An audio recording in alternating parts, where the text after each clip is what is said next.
up at 2 a.m. and you cannot fall back asleep. You lie there for an hour, maybe two. Your mind runs. You check the time. You try to force it.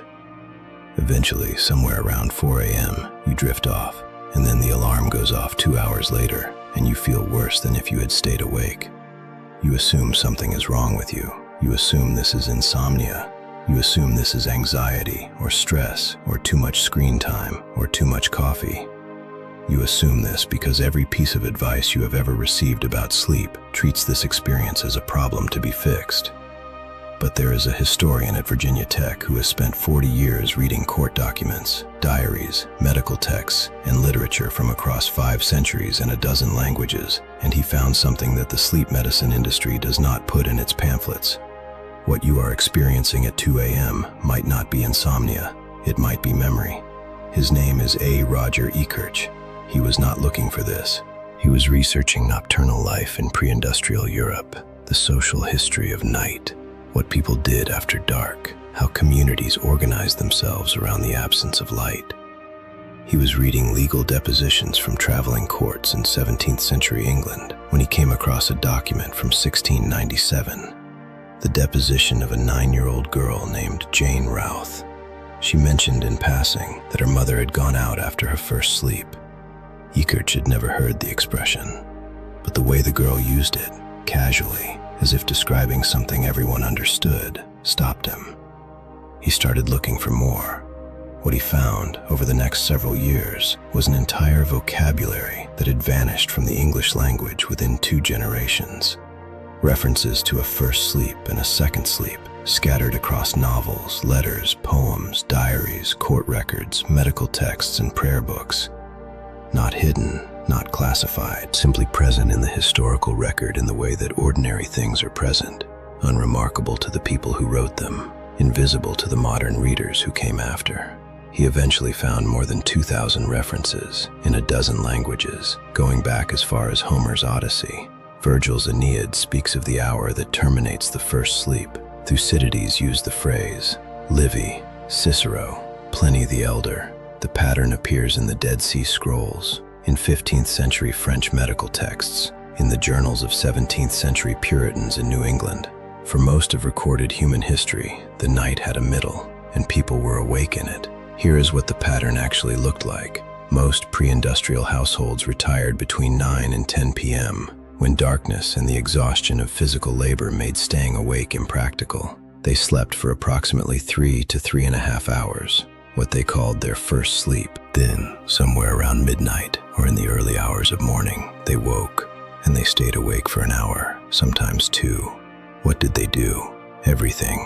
They rose to tend the fire. They checked on livestock. They prayed. They reflected on their dreams, which, Ekirch notes, were more vivid at this hour than upon waking in the morning. They talked with others in the household who were also awake. They read, if they were literate and had candles. They made love. The 16th century French physician Laurent Joubert, writing about the fecundity of manual laborers, attributed their healthy birth rates to intercourse after the first sleep, when, he wrote, they have more enjoyment and do it better. The hour was understood to have a particular quality, a particular character, a wakefulness that was different in kind from the wakefulness of daytime. Then they returned to bed and slept again until dawn. The second sleep, lighter, more dream-prone, bridging the night to morning. This was not insomnia. This was the structure of the night. Ekirch published his first paper on segmented sleep in 2001 in the American Historical Review. His subsequent book, At Day's Close, Night and Times Past, appeared in 2005. It has been through 8 printings. Chronobiologists and neuroscientists began to take notice. What they noticed was that the historical record aligned uncomfortably precisely with something that had been sitting in the scientific literature since 1992. That year, a psychiatrist at the National Institute of Mental Health named Thomas Wehr published the results of an experiment that had received little attention outside specialist circles. Wehr had taken 7 healthy men and placed them in a controlled environment with 14 hours of darkness each day for a month. They could sleep whenever they wanted. There was no artificial light during the dark period.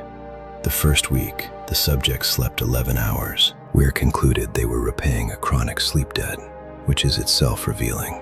The subjects were not sleep-deprived by any clinical measure before the experiment began. They were ordinary, healthy men living ordinary modern lives, and they were apparently carrying an hour or two of unacknowledged sleep deficit that they did not know existed. By the 4th week, something shifted. The subjects were sleeping 8 hours, but not consecutively. They were sleeping in 2 separate blocks of approximately 4 hours each, separated by 1 to 3 hours of quiet wakefulness.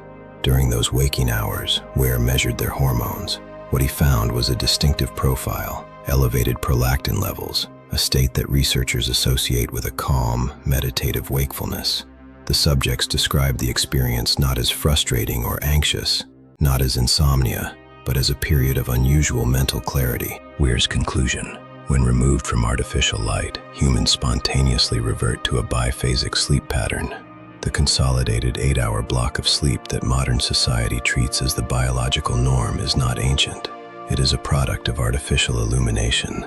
I want to stop here and be honest about the limits of this argument, because the credibility of it depends on not overstating. The historical evidence Ekirch assembled is voluminous, more than 2,000 references across 5 centuries and a dozen languages.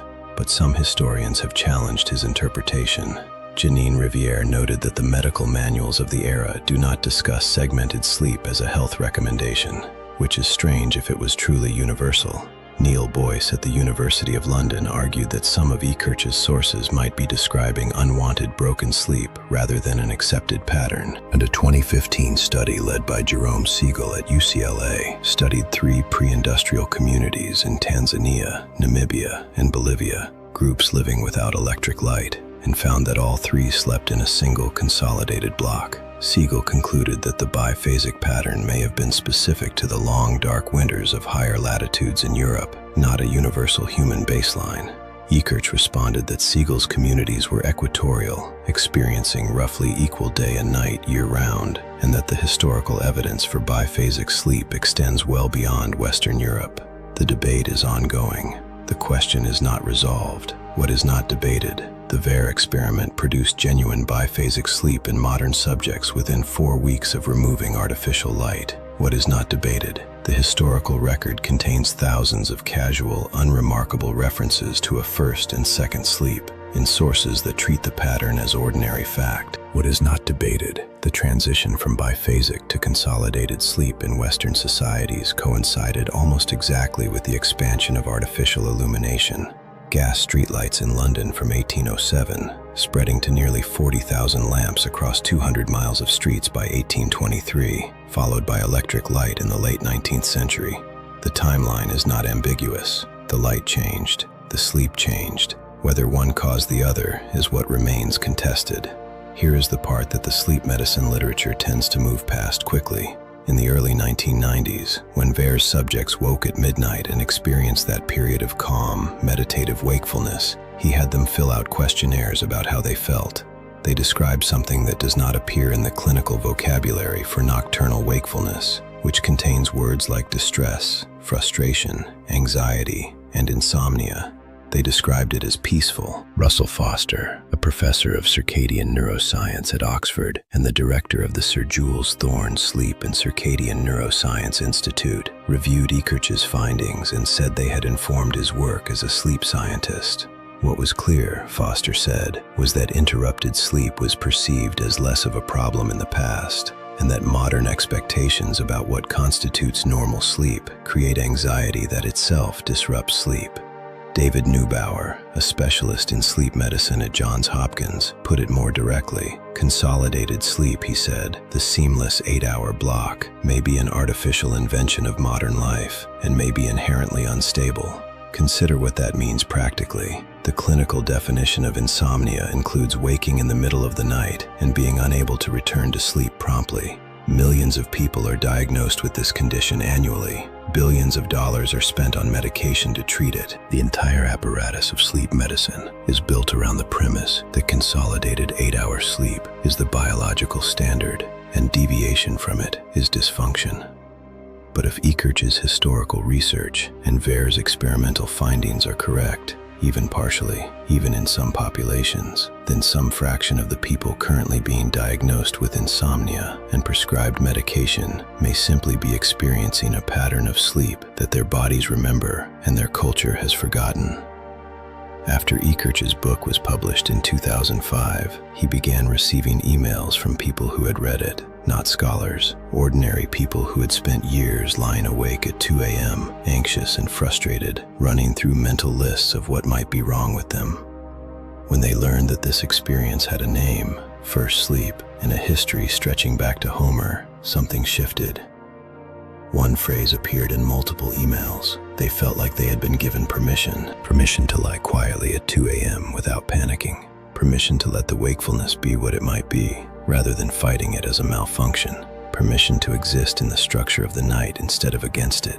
The 16th century French physician, Laurent Joubert, writing about the hour after first sleep, described it as the time when the body had rested and the mind was clear and the night still stretched ahead. He wrote about it as a gift, as the best part of the day. Sometime in the 19th century, that hour disappeared. Gas lamps lit the streets, then electric lights filled the rooms. The night shortened from the outside in. The wakefulness between the two sleeps had nowhere to go, and so the body tried to push it down, to consolidate, to conform to the demands of a world that needed people up at the same time, and productive from the first hour of morning.